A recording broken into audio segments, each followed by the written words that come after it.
मध्य प्रदेश में अब अधिकारियों को धमकाने पर उतरी कांग्रेस। कमलनाथ ने दिखाए तेवर। कमलनाथ ने कांग्रेस उम्मीदवारों से मांगे उन अधिकारियों के नाम जिन्होंने बीजेपी का दिया साथ। कांग्रेस का दावा 3 दिसंबर के बाद बीजेपी के करीबी अधिकारियों पर होगा एक्शन। मध्य प्रदेश में विधानसभा चुनाव के बाद भी राजनीति थमती नहीं दिख रही है। अभी भी कांग्रेस और बीजेपी के बीच टकराव जारी है। प्रदेश में वैसे तो चुनाव शांतिपूर्ण तरीके से संपन्न हो गया, छुटपुट घटनाएं जरूर हुई, लेकिन सिर्फ एक पोलिंग बूथ को छोड़कर कहीं भी दोबारा से वोटिंग की जरूरत महसूस नहीं हुई। लेकिन चुनाव के बाद कांग्रेस बीजेपी पर आरोप लगा रही है कि उसे चुनाव में प्रशासन का सहयोग मिला। कांग्रेस के नेताओं की सुनवाई नहीं हुई। वोटिंग के दौरान भी कर्मचारियों ने कांग्रेस उम्मीदवार की नहीं सुनी।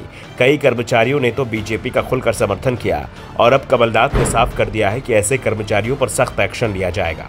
जब राज्य में कांग्रेस की सरकार बनेगी तब ऐसे अधिकारियों की खैर नहीं जिन्होंने कांग्रेस का विरोध किया था और बीजेपी का खुलकर साथ दिया था।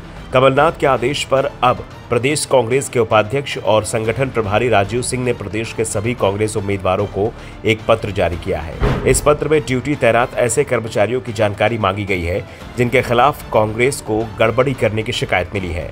दरअसल चुनाव के दौरान कांग्रेस पार्टी को विधानसभा चुनाव के दौरान कई शिकायतें मिली थी कि चुनाव ड्यूटी में तैनात कर्मचारी मतदान में गड़बड़ी कर रहे हैं और बीजेपी को फायदा पहुंचाने का प्रयास कर रहे हैं। कांग्रेस उम्मीदवारों को जो पत्र भेजा गया है उसमें 30 तारीख तक डाटा एकत्रित करके पीसीसी में भेजने का आदेश दिया गया है।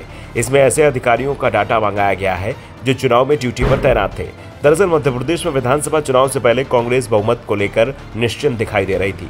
पार्टी ये तो मान रही थी कि बीजेपी के साथ उसके कांटे की टक्कर है, लेकिन दावा यही किया जा रहा था कि आसानी से 150 सीट जीत जाएंगे, जबकि पार्टी के सर्वे उसे सामान्य बहुमत से मिलते बता रहे थे।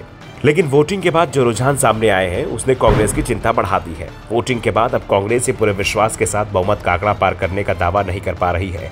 पार्टी को चिंता इस बात की है कि कहीं मुकाबला फंस गया और बात बराबरी वाली आ गई तो कहीं अधिकारी बीजेपी की ओर झुककर कोई खेल न करा दे। वैसे भी राज्य में पिछले 2 दशकों से बीजेपी की ही सरकार चली आ रही है, जिस कारण से इस समय जो सरकारी अधिकारी और कर्मचारी चुनावी ड्यूटी में लगाए गए हैं उसमें से अधिकांश वो लोग हैं जिनकी नियुक्ति बीजेपी के शासनकाल में हुई है और ऐसे लोगों का झुकान बीजेपी की ओर हो सकता है। लंबे समय से बीजेपी के साथ काम करने के चलते तमाम अधिकारियों की मानसिकता भी बीजेपी के पक्ष में दिखाई दे रही है और ऐसे लोग कांग्रेस के साथ चुनाव में खेल न कर दें, इसे लेकर कांग्रेस अभी से तैयारी में जुट गई है और अधिकारियों पर दबाव बनाने की रणनीति पर काम कर रही है। बता दें कि प्रदेश कांग्रेस कार्यालय में एक मतदान का वॉर रूम बनाया गया था। इस वॉर रूम से कांग्रेस की लीगल टीम पूरे इलेक्शन पर नजर रखे हुए थी।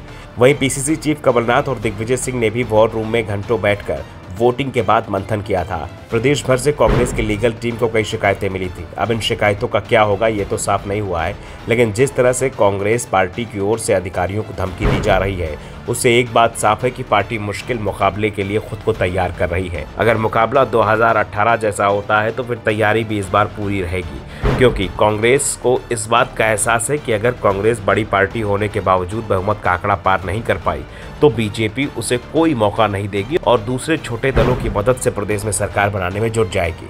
इसलिए कांग्रेस पार्टी पहले से ही अपनी रणनीति पुख्ता बनाने में जुटी हुई है।